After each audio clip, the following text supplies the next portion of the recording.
What's up, everybody? I'm Rob. I'm Reshawn, and this is Learn, Hustle, Grow. Learn, Hustle, Grow is about creating a legacy. We're sharing our passions for money, marriage, and travel with other legacy builders like you.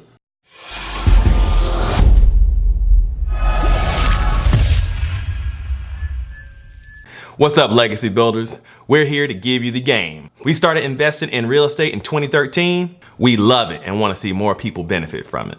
Rob always wanted to be a real estate mogul. I was open to the idea of owning one rental.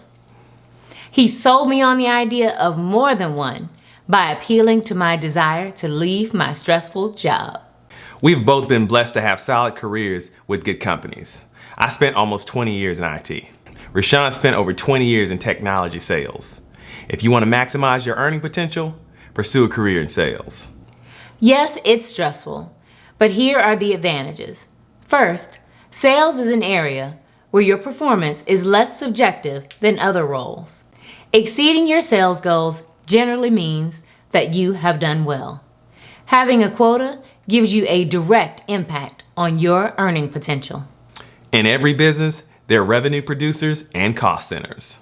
Salespeople are revenue producers. For that reason, they're last to get laid off. Back to the topic at hand. Why do we like real estate investing? Before we answer that, give this video a thumbs up, subscribe to this channel, and click the notification bell. Number one, people always need a place to live. Regardless of the state of the economy, if you have a roof over your head, you're either paying rent or you're paying a mortgage. Number two, interest rates have been really good over the 6 years that we have been investing. Lower interest rates means greater profitability. Number three, cash flow. Our properties cash flow enough to cover mortgage, maintenance, taxes, insurance, and property management fees. Number four, tax advantages. When we file our taxes, we write off depreciation, mortgage interest, cost of repairs, cost of services, utilities, travel expenses, and property taxes. Number five, long-term appreciation. All of our real estate purchases have increased in value. We started investing after the market crash. If you have read our blog or watched our videos, you know that we began our real estate journey by turning our first home into a rental. Today, we own a stake in a multifamily syndication, 2 single-family homes, and a 6-unit apartment complex. Not quite mogul status yet. While people get really excited over the idea of multifamily investing, our single-family homes have been quite profitable. In our first 5 years as investors, we purchased 4 single-family homes and participated in a multi-unit syndication deal. All 4 of the single-family homes have yielded a favorable return. Our goal was to acquire 1 property a year for 15 years. Unfortunately, the syndication has yet to turn a profit. We decided to give it a try as our first experience with multifamily investing. When we chose to invest, it seemed ideal. The apartments are close to the campus of a large private university. We had always heard that student housing was a winner. In our opinion, the investment has struggled because there's so many high-end, brand new apartments on or near campus. There was a time when it was generally acceptable to move out of the dorms into a fairly basic apartment. That is no longer the case. We all want the best for our children. Unfortunately, keeping up with the Joneses is real at every age. It begins in middle or high school and continues on in college. A portion of the student loan debt can definitely be attributed to housing. We found this opportunity through an investor who had a great experience with syndication. Believe me, we wish that were the case in our situation.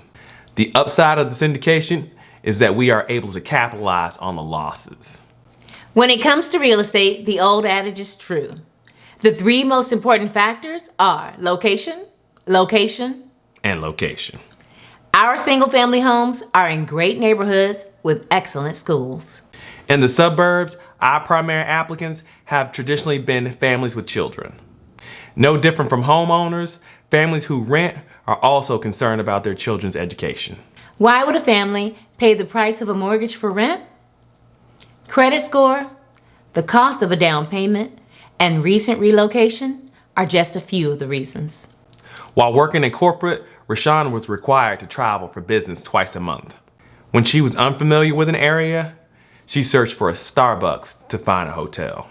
Starbucks does detailed studies before they open a new store. Store profitability requires area residents to have disposable income. Disposable income implies that there is less of an economic struggle in the neighborhood. Our small multifamily property is in an up-and-coming neighborhood. Starbucks is open within a 5-mile radius. The arrival of Starbucks is usually followed by other businesses and retailers. Economic development is very good for property values. How did we acquire this gem, you ask? In 2018, we used the sale of a single-family home to purchase the multifamily via 1031 exchange. In order to take advantage of the IRS tax incentive, we put all of the profits towards the new property. There's a few things you need to know before considering a 1031 exchange. If you take a dime from the profits, your deal becomes ineligible for a 1031 exchange. The funds must be held by a 1031 exchange specialist. These guys don't do this out of the kindness of their hearts. A non-refundable fee is required for their services. The 1031 exchange applies only to investment property.